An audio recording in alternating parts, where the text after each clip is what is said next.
Well, I finally read Dune Messiah per the insistence of seemingly everybody on the channel. I read Dune, Dune 1, as the pros call it, probably a couple years ago, and I really liked it. I still really like it. Everybody said you have to read Dune Messiah as a counterpiece with the original Dune to get the full scope of this one story arc, and without Dune Messiah, Dune 1 is incomplete. I disagree, and I also didn't particularly enjoy Dune Messiah. It didn't do nearly as many things well as Dune, and it left me with a sort of ashy taste in my mouth. I didn't particularly connect with it. It almost felt like it was written by a different person, and it's not because of the dramatic tonal shift, which does occur. Dune is more of an action movie, and Dune Messiah is darker. It's more a character study of Paul Atreides and his fall from whatever you want to call it, fall from grace or fall from the hero status that he had in the first book. Many years have elapsed since the events of the original novel, and House Atreides is in a precarious, morally precarious situation where galactic conquests have killed something like 600 billion, or like, no, it was 60, what was it, 65 billion, something like that, people. And Paul is caught in this situation where he's trying to navigate the winding paths of prophecy to figure out what course of action he can take to mitigate the damage that his legacy has already inflicted on the world and will continue to inflict on, not the world, on the universe.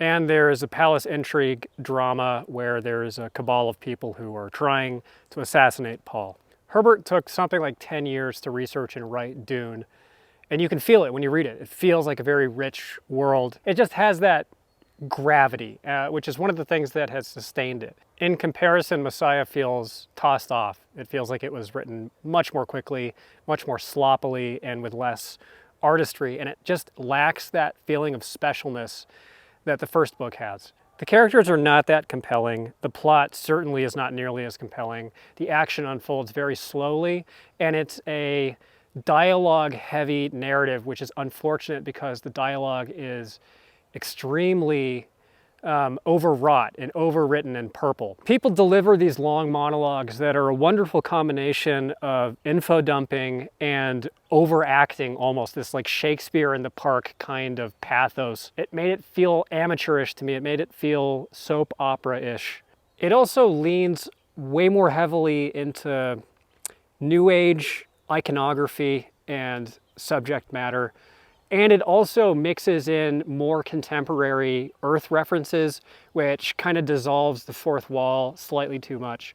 Overall, I found this not a truly awful book, but certainly a disappointment and not one that I really enjoyed reading. And from what I've gathered from other people talking to me on the Discord and elsewhere, it seems like the other sequels kind of follow this pattern. It's a lot more this kind of hand-wringing prophesying and Herbert parting the wooden bead veil. So I don't know if I'm interested in reading the rest of the sequels, which is gonna infuriate a lot of people. I got pretty animated and aggravated by Dune Messiah, and I recorded a full-length review of it where the blood was pumping, the vital humors were boiling over, and I had a pretty funny Patreon video about it. I'm gonna make that one public because I'm proud of it, and I think I'll do a better job there of conveying my disappointment. So I'll put a link to that. It's totally free. Just go watch it if you want.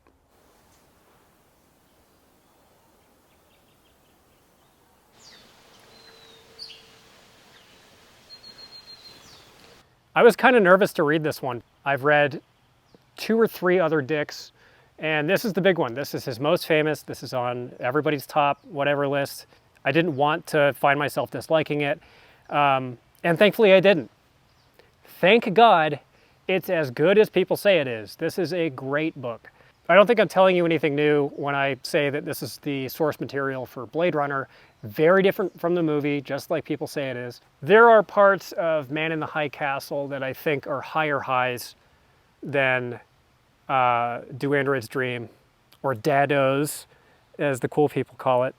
But I think Daddies is a more consistent and overall better read than Man in the High Castle, better read than Ubik. A major and important difference between the book and the movie is that in the book, most of the species has moved off-world after a world war makes the planet hazardous and irradiated. So the people that live there live in the ruins of an older civilization and still have a high level of technological sophistication and access to resources, but everybody's still locked into a job and struggling with money and status. And that was actually, I think, the most interesting thing about the novel to me was Deckard's social ambition and yearning for a connection to animals. The title comes from an element of the story where people own animals as status symbols and they keep them on their rooftops. And if you can't afford a real animal, which are extraordinarily expensive because they've become so scarce because of environmental cataclysm, you can buy a facsimile animal. And Deckard owns facsimile sheep and yearns to be able to afford a real animal. And in some major way, each character feels like a solitary person lost in this world.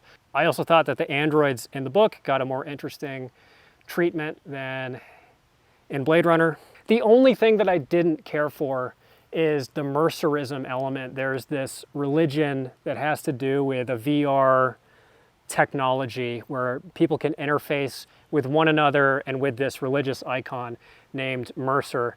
And it kind of overtakes the plot at the end, and it's part and parcel of Philip Dick. His religious obsession colors all of the fiction that I've read from him.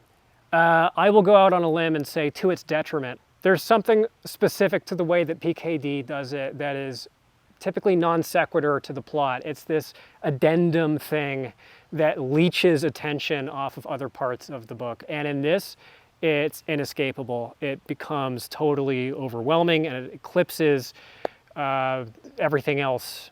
Definitely highly recommend it. Despite those relatively small misgivings, I think it's a masterpiece. I think it's a great read.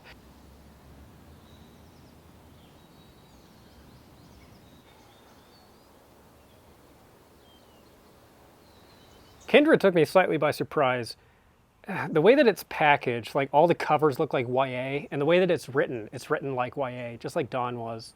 She has this straightforward, simple prose style that makes her books read as if they were written for teenagers, which I think Kindred definitely wasn't. Because I found this after, I don't know, around the 1/3 mark, a gut-wrenching read. It's really violent, incredibly violent and dark and disturbing, totally uncompromising. It's a vision of life as a slave as seen through the eyes of a black woman from the 1970s who's sent backwards in time because it turns out her life is intimately tied to that of one of her ancestors who is a white child, the heir of a slave family who live on a plantation, and she repeatedly is sent backwards in time to save his life.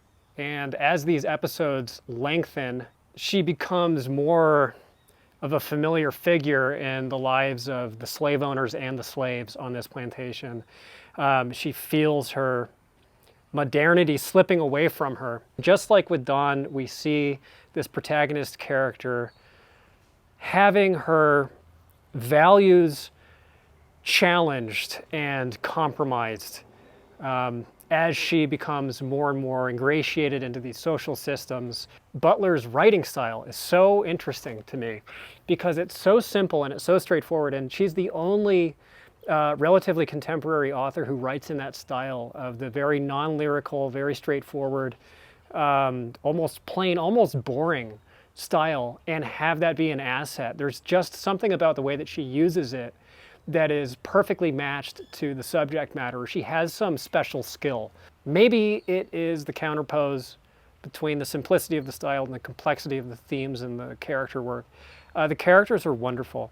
I think this is my favorite depiction of slavery, which is a weird sentence. The slaves are not written as broken-spirited people who have just fully accepted their position in life.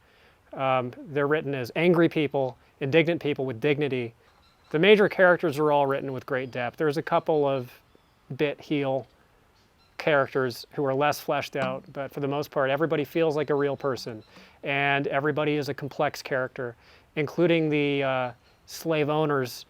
They're written complexly, but they're not written with a complexity that exonerates them, that excuses them. They have emotional depth, and they have their own motivations that can be kind of rationally understood, why they would be the actors that they are in that circumstance, but they're still written as evil people, of being complicit in an evil system.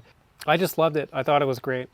And I think of the crossover authors, the touchstone books and authors that are gateways into science fiction, if you want to call this science fiction, I actually don't consider this proper sci-fi. I would actually categorize this more as fantasy, but it doesn't really matter. But of the popular genre books, there's a handful that I think are standouts that really give you a sense of where genre fiction can take you and what it can do that mainstream fiction can't. And I think that this one belongs to that rarefied group of books that are really the true great ambassadors to people outside the fandom. Hope that you've enjoyed this video, and I'll see you in the next one.